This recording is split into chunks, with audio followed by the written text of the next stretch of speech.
Welcome to Roxtalks. Oh man, I'm loving this light. I'm just like getting it like directly. I totally I have sunlight coming from all the different places. It is a Wednesday. It's kind of like a refresh day in the middle of the week. I hope y'all are doing well. Today we're going to talk about that ruling that came down in Michigan on Jennifer Crumbley. She is the mother of the boy who killed his classmates. We're going to talk about that. And we're going to also talk about a few other things, including a comeback. Like, when is it too old? When are you too old to have a comeback? And what does a comeback really mean anyway? And we got to talk Super Bowl because it's coming up in all the grandeur. But let's start, like I said, let's start on a note that's kind of, it sucks because, of course, shootings, murders, all of that sucks. And in the case in Michigan, it's been a high-profile case over the last month or so. Jennifer Crumbley, who was the mother of a they're all young to me. I'm older, they're young, boy who killed his classmates, essentially. The question was, could she be found guilty of involuntary manslaughter for not doing more to stop him? I'm not going to go into the particulars, but essentially things happened like they knew he was suicidal. He did cry for help, so they bought him a gun. I mean, there's just some things that are like, what? But this is the first time ever that a parent has been up for involuntary manslaughter in these cases. Can a parent who may have known, or someone, maybe not even just a parent, but in this case, can a parent be found guilty? Well, they deliberated and they found that she was guilty on 4 charges. She could get up to 60 years of jail. I think it's 15 per count, 4 counts, and then a certain amount of money she could find. And I'm curious what you think about that. I'm curious what you think about putting a parent on trial for not doing more in their situation to try and help or stop or prevent what happened. I remember when I think of school shootings, when I think of gun violence, the first thing I think of is Littleton, Colorado, because when I was younger, that had happened and it was just so sad. And I remember that the parents of the 2 shooters did have, arguably, I didn't talk to them personally, but arguably they did have warning and they did sense that some things were going on. And that was years ago. Remember when we thought that was as bad as it could get? That was years and years and years ago. So it's interesting to me now that that might have been like 20 or more years ago, that now we've gotten to a point where we're putting the parents on trial. And will it make a difference? If you see this and you know that your child is troubled and you see that you could get in trouble if they do something, if you give them a gun, or if you read, I guess he'd written certain things and they knew it. And they even sent him to school and said, y'all get him some help. Hello. I'm not a parent, so I try not to judge parents, because I think when you're not something and you try and judge it, it falls flat. You know what I'm saying? It totally falls flat. And so I try and be aware of that. I think that goes for anything. It's interesting because I was reading something where people were giving a Black woman a hard time because she wrote this poem like Dear Black Women, and they were like, why are you using your Instagram platform to talk about Black women? You should be talking about all women. And people in the comments were trying to explain to those who were upset about it what particular things she was saying and how it applied. And some of the people were listening and said, oh, I get it now.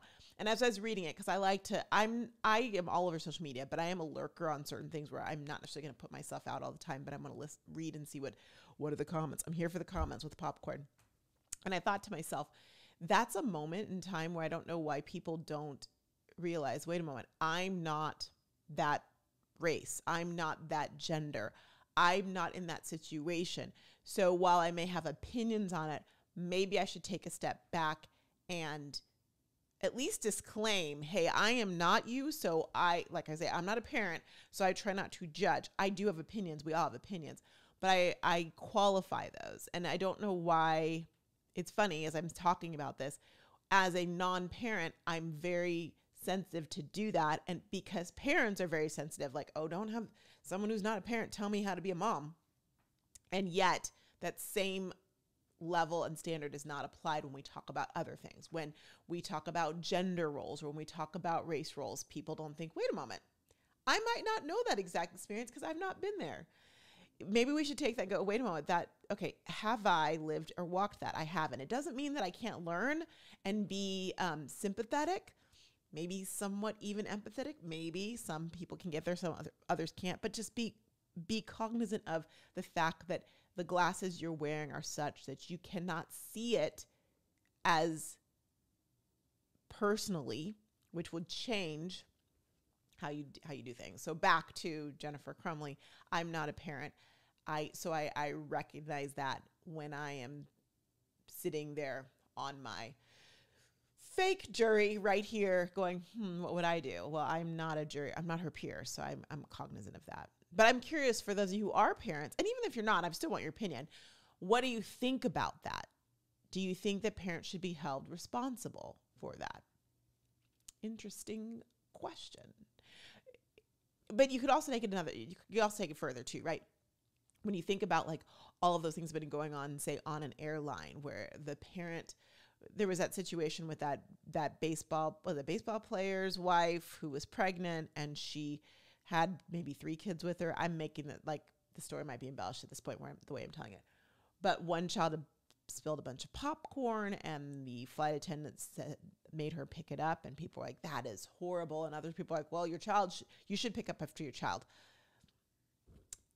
If we can't agree on popcorn standards in an airplane, I wonder what we would say on whether a parent should be responsible for trying to prevent or doing what they can to prevent a child who then ends up committing horrible crimes of murder. I actually, when this case was going on, while I didn't follow it in depth, I was aware of it. And I was like, I don't know if the jury will find her guilty for that exact reason, for the precedent that it would set. Would they be willing to say you should have done more? Turns out they were. And I saw an interview with the foreperson, which was really funny because they had her and they're like, we're not saying her last name to protect her anonymity, but she was there. It was her. I'm like, she's not behind a screen, whatever. Anyhow, she said that people had different reasons for finding her guilty, but they did find her guilty. So I guess the prosecution had a couple different scenarios, and they didn't have to buy into the specific scenarios. They just had to decide whether they thought she was guilty or not, and they did. It'll be interesting to see what happens. And it'll also be interesting to see, I don't know, and it's different for every state, the statute of limitations, but it makes me wonder with some of these other cases, could they come back and bring up the parents on charges very similarly? We'll have to wait and see. So Gabby Douglas, do you know that name?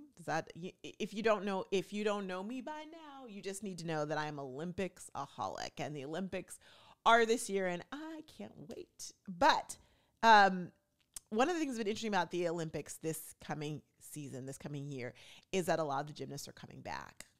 You might know, and some we think they're coming back. They haven't announced it. So Simone Biles is back in competition. She's not officially announced whether she's going to put herself up for the Olympics, but she's better than she's ever been before. So we have a lot of people coming back, and it's exciting to see these gymnasts in their 20s, in their later 20s, because that's not a thing in gymnastics. You're 16, you're washed up, goodbye. It's amazing when they're in their early 20s, but in their late 20s, competing. Gabby Douglas announced last year that she would be coming back as well too, and the question was when is this going to happen? Let's see it. Come on. She's coming back. It's the end of this month or next month for a competition. I saw the announcement yesterday. I was very excited. Gabby Douglas, she was actually first competed in, was that 2000? No. 2000 and, where are we? Maybe 2008. We're in, what year is this? 24. So 24 and 20, which was actually a little different because of 2020, which was really 21, but 24, 20, then it would have been -4. Hello. I'm having, it's 2016. 2016 was Simone Biles' first year. That was Gabby Douglas's second year. So she must have been 2012. That sounds better. 2012. She hasn't competed. Like, she won the gold in the all-around in 2012. I think I have that right. Correct me. I'm fine. If just come on, give it to me. She's coming back now. That's a long time. That's exciting. I think if you got her in a room and asked her earnestly, no cameras, no microphones, did you think you're going to win when she got the gold? She would have said no. There's no way. I mean, she's a competitor, so maybe she's like, yeah, I did. But in reality, no one saw that coming. There was all these instances happened and she ended up winning. And I'm so happy that she did. She had a tough time after that. And I don't know that she had the best support system there. I said it around her after that. Always been rooting for her. I hope that she's had years of growth, just in maturity and all the things. She said some controversial things in the past that made me think that she didn't have the best people around her. Let me just say it that way. And I'm excited for her to come back and have her done. My question for you is, when is it too old to have a comeback? 2012, and it's now 2024, and she's going to be vying to get on the Olympic team. And what does a comeback look like? Does a comeback have to be as good as you were before? Or is it simply the fact that, oh my gosh, you can still compete? And what does a comeback look for you? Is there something in your life that you were like rocking in your heyday that you haven't done in a long time, but man, you'd like to get back into it? I was thinking about that literally as we're talking, and I'm like, do I have something I want, like a comeback? What is something that I was good at that it's like, and I'm back? Well, I taught jazz chess for 15 years, and I still do dance aerobics. And as I go to these classes, they're serious here. I'm like, I recognize that I'm not my 20-some-year-old self, but in some ways, maybe I could come back. But I know that's not the comeback that I want. I think my comeback, truly, is I want to feel like I did in my 20s. Now, this sounds like a midlife crisis, and I promise that it's not. But what I want my comeback to be is that fearless, confident self that didn't care what anyone thought about her dreams or what she wanted to do. Just going to do them.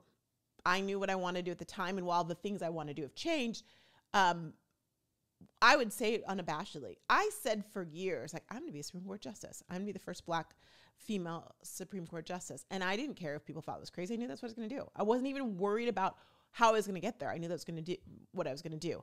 I also said, as my desires shifted in my 20s, I'm going to be famous by the time that I'm 26, 25. I don't remember what. I literally said this to my friends. I was getting sworn in.